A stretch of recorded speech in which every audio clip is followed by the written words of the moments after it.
샬롬 최재원 목사입니다. 벌써 7월 6일입니다. 이제 본격적으로 여름이 시작되는 것을 느끼고 또 많은 성도님들이 한국이나 또 해외로 휴가 가는 것들을 제가 이렇게 보게 되는 것 같습니다. 어디에 계시더라도 건강에 유의하시고 하나님의 말씀을 가까이 하시기를 또 권면드립니다. 오늘 말씀은 사도행전 4장 말씀을 우리가 함께 묵상하도록 하겠습니다.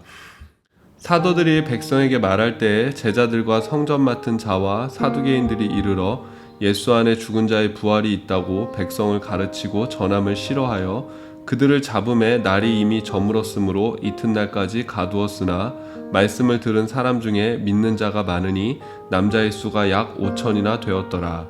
이튿날 관리들과 장로들과 서기관들이 예루살렘에 모였는데 대제사장 안나스와 가야바와 요한과 알렉산더와 및 대제사장의 문중이 다 참여하여 사도들을 가운데 세우고 묻되 너희가 무슨 권세와 누구의 이름으로 이 일을 행하였느냐. 이에 베드로가 성령이 충만하여 이르되 백성의 관리들과 장로들아, 만일 병자에게 행한 착한 일에 대하여 이 사람이 어떻게 구원을 받았느냐고 오늘 우리에게 질문한다면 너희와 모든 이스라엘 백성들은 알라. 너희가 십자가에 못 박고 하나님이 죽은 자 가운데서 살리신 나사렛 예수 그리스도의 이름으로 이 사람이 건강하게 되어 너희 앞에 섰느니라. 이 예수는 너희 건축자들의 버린 돌로서 집 모퉁이의 머릿돌이 되었느니라. 이 다른 이로서는 구원을 받을 수 없나니 천하 사람 중에 구원을 받을 만한 다른 이름을 우리에게 주신 일이 없음이라 하였더라. 그들이 베드로와 요한이 담대하게 말함을 보고 그들을 본래 학문 없는 범인으로 알았다가 이상히 여기며 또 전에 예수와 함께 있던 줄도 알고 또 병 나은 사람이 그들과 함께 서 있는 것을 보고 비난할 말이 없는지라. 명하여 공회에서 나가라 하고 서로 의논하여 이르되 이 사람들을 어떻게 할까? 그들로 말미암아 유명한 표적 나타난 것이 예루살렘에 사는 모든 사람에게 알려졌으니 우리도 부인할 수 없는지라. 이것이 민간에 더 퍼지지 못하게 그들을 위협하여 이후에는 이 이름으로 아무에게도 말하지 말게 하자 하고 그들을 불러 경고하여 도무지 예수의 이름으로 말하지도 말고 가르치지도 말라 하니 베드로와 요한이 대답하여 이르되 하나님 앞에서 너희의 말을 듣는 것이 하나님의 말씀을 듣는 것보다 옳은가 판단하라. 우리는 보고 들은 것을 말하지 아니할 수 없다 하니 관리들이 백성들 때문에 그들을 어떻게 처벌할지 방법을 찾지 못하고 다시 위협하여 놓아주었으니 이는 모든 사람이 그 된 일을 보고 하나님께 영광을 돌림이라. 이 표적으로 병 나은 사람은 40여 세나 되었더라. 사도들이 노임에 그 동료에게 가서 제사장들과 장로들의 말을 다 알리니 그들이 듣고 한마음으로 하나님께 소리를 높여 이르되 대주제여 천지와 바다와 그 가운데 만물을 지은 이시요 또 주의 종 우리 조상 다윗의 입을 통하여 성령으로 말씀하시기를 어찌하여 열방이 분노하며 족속들이 허사를 경영하였는고 세상의 군왕들이 나서며 관리들이 함께 모여 주와 그의 그리스도를 대적하도다 하신 이로소이다. 과연 헤롯과 본디오 빌라도는 이방인과 이스라엘 백성과 합세하여 하나님께서 기름 부으신 거룩한 종 예수를 거슬러 하나님의 권능과 뜻대로 이루려고 예정하신 그것을 행하려고 이 성에 모였나이다.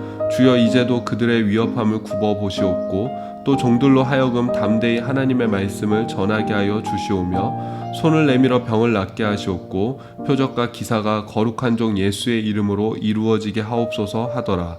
빌기를 다음에 모인 곳이 진동하더니 무리가 다 성령이 충만하여 담대히 하나님의 말씀을 전하니라. 믿는 무리가 한 마음과 한 뜻이 되어 모든 물건을 서로 통용하고 자기 재물을 조금이라도 자기 것이라 하는 이가 하나도 없더라. 사도들이 큰 권능으로 주 예수의 부활을 증언하니 무리가 큰 은혜를 받아 그 중에 가난한 사람이 없으니 이는 밭과 집 있는 자는 팔아 그 판 것의 값을 가져다가 사도들의 발 앞에 두매 그들이 각 사람의 필요를 따라 나누어 줌이라. 구브로에서 난 레이족 사람이 있으니 이름은 요셉이라. 사도들이 일컬어 바나바라 번역하면 위로의 아들이라 하니 그가 밭이 있음에 팔아 그 값을 가지고 사도들의 발 앞에 두니라. 아멘. 오늘 말씀 제가 묵상 제목을 누구의 말을 들을 것인가 라고 정했습니다. 사도행전 3장에서 베드로와 요한이 걷지 못하는 지체장애인을 고치게 됩니다. 근데 이 사건은 그냥 단순한 사건으로 끝나는 것이 아닙니다. 4장으로 이어지는 것을 볼 수가 있습니다. 이 4장을 보면은 그 사건으로 인해서 예루살렘 안에서 대소동이 일어난 것을 볼 수 있고, 많은 사람들이 놀라게 되고 베드로와 요한은 이 일을 계기로 예수 그리스도를 증거하는 것을 볼 수 있고, 수천 명이나 되는 사람이 그 예수님의 이름으로 세례를 받는 것을 볼 수가 있습니다. 근데 이것이 굉장히 큰 문제거리가 되는 거죠. 특히 누구한테 그렇습니까? 바로 대제사장과 그 유대의 지도자들한테는 자신들의 어떤 그 갖고 있는 권위들, 자기들이 갖고 있는 입지들이 빼앗길까봐 이것들을 굉장히 경계하고 두려워하는 그 모습을 보게 됩니다. 결국 공회가 열리고 재판이 열리게 되고 이 베드로와 요한이 재판에 서게 되는 것을 볼 수가 있습니다. 이 베드로는 예루살렘에 모인 사람들 앞에서 이렇게 얘기했죠. 이 지체장애인이 낳은 것은 사람의 능력이 아니다. 우리의 능력이 아니라 바로 예수 그리스도의 능력이다라는 것을 강조했습니다. 사장에서도 마찬가지로 이 베드로와 요한은 대제사장과 유대의 장로들, 율법학자들 같은 지도자들 앞에서도 바로 이 일은 예수 그리스도로 인해서 일어난 일이다 라면서 힘있게 예수님을 증언하는 그 모습을 볼 수가 있습니다. 이 모습만 봐도 참 깜짝 놀랄 만한 일이고, 이 제자들 가운데 천지개벽이 일어났다라는 것을 알 수가 있습니다. 예수님이 십자가에 달리실 때 두려워 떨면서 예수님을 부인하고 도망갔던 그 제자들이지 않습니까? 근데 이제는 사람들뿐만 아니라 바로 이 대제사장과 유대의 그 지도자들, 재판 앞에서, 공회 앞에서도 그 예수님을 힘있고 담대하게 용감하게 증언하는 그 모습을 볼 수 있다라는 것입니다. 제가 어제 성령 충만한 사람은 용기가 생긴다, 담대함이 생긴다 라고 그렇게 말씀드렸는데, 우리 안에 있는 이 담대함, 용감함이 하나님이 주시는 담대함인가, 아니면 내 안에서 그냥 스스로 일어나는 그런 용감함인가를 우리가 구별할 수 있는 방법이 있습니다. 뭐냐면은 하나님이 주시는 담대함은 누구도 차별하지 않는다라는 것입니다. 나보다 약한 사람 앞에서는 용감하고 담대하고 강하지만은, 나보다 강한 사람, 나보다 권위가 있는 사람, 나보다 힘 있는 사람 앞에서는 약해지고 비굴해진다면은 그것은 하나님이 주시는 용감함과 담대함이 아닙니다. 진정한 용기라고 할 수가 없는 거죠. 진정한 담대함, 진정한 용기는 거지 앞에서도 왕 앞에서도 똑같이 담대할 수 있는 것, 똑같이 용감할 수 있는 것, 똑같이 자신감을 가질 수 있는 것, 그것이 진정한 용기라고 할 수 있고 하나님이 주시는 담대함이다라고 할 수가 있습니다. 그런 면에서 이 제자들의 담대함은 성령 충만에서 오는 담대함이고 하나님이 주시는 그런 담대함이죠. 그 대제사장 앞에서도 절대 굴하지 않는 예수님을 증언하는 그 모습을 우리가 볼 수 있지 않습니까? 여러분, 이런 담대함이 참 우리 가운데 있기를 진심으로 축복합니다. 오늘 베드로와 요한의 말에 좀 더 집중하고 싶습니다. 이렇게 얘기합니다. 4장 19절을 보니까는 베드로와 요한이 대답하여 이르되 하나님 앞에서 너희의 말을 듣는 것이 하나님의 말씀을 듣는 것보다 옳은가 판단하라. 저는 굉장히 중요한 질문이라고 생각이 됩니다. 하나님의 말씀을 듣는 것이 옳은가? 사람의 말을 듣는 것이 옳은가? 우리는 누구의 말을 들을 것인가? 사실 우리 삶 속에서 우리는 매일 선택하게 됩니다. 나는 하나님의 음성을 듣고 하나님의 말씀을 듣고 하나님의 뜻대로 행하는 삶을 살 것인가, 세상이나 사람이나 어떤 다른 것의 말을 듣고 그 의견을 따라가는 삶을 살 것인가. 우리 삶 속에서 매일 이렇게 판단하고 또 결정하게 되는 것이죠. 그래서 오늘 묵상 질문 첫 번째는, 나는 하나님의 말씀에 귀 기울이고 있습니까? 아니면 세상의 말에 귀 기울이고 있습니까? 우리가 생각해 봤으면 좋겠습니다. 여러분, 하나님의 말은 살리는 말입니다. 그러나 세상의 말은 죽이는 말입니다. 엘리야를 보십시오. 갈멜산에서 바알과 아세라 선지자 수백 명과의 그 결투에서 큰 승리를 얻은 엘리야이지 않습니까? 근데 이세벨의 한마디, 너도 저들처럼 내일이면 너도 죽을 것이다, 그 한마디에 두려워서 떨며 심각한 패닉, 요새 말로 하면은 우울증이나 공황이라고 얘기할 수도 있을 것 같아요.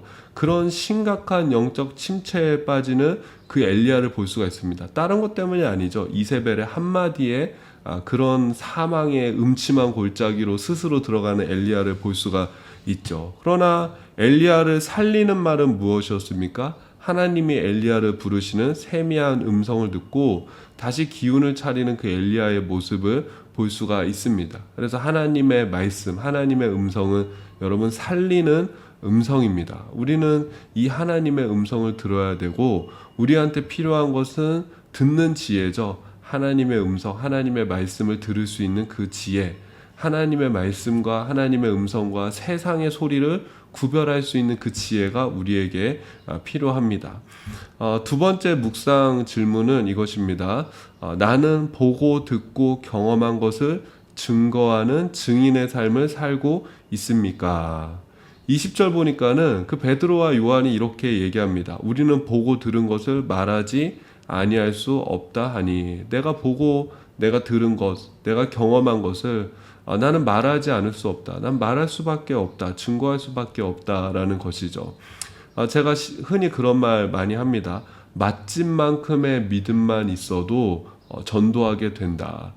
무슨 말이냐면 여러분, 우리가 맛집을 발견하게 되면은 그 맛집의 증인이 되지 않습니까? 어디 좋은 식당 생겼대, 어디에 좋은 레스토랑 생겼대, 야 거기 가니까는 뭐 쌀국수가 맛있대, 그러면서 그 집 한번 꼭 가봐 라면서 내가 가서 맛보고 경험하고 보고 듣고 좋은 것이 있으면은 나는 그 집에, 그 맛집의 증인이 됩니다. 맛집만큼의 그런 감동, 내가 예수님한테 그런 맛집만큼의 감동만, 좀 표현이 좀 그렇긴 하지만 어쨌든 교회에 예수님께, 하나님께 대하여 내가 뭔가 느끼고 경험하고 내가 거기서 뭔가 깨닫는 것이 있다면은 말하지 말라고 해도 말할 수밖에 없는 거죠. 야, 교회 한번 가봐. 교회 오니까 좋더라. 하나님 한번 믿어봐. 예수님 한번 믿어봐. 그렇게 증거하게 될 수밖에 없는 거죠. 그래서 여러분, 그 하나님을, 여러분 그런 말씀도 있잖아요. 여호와의 선하심을 맛보아 알지어다. 하나님을 보고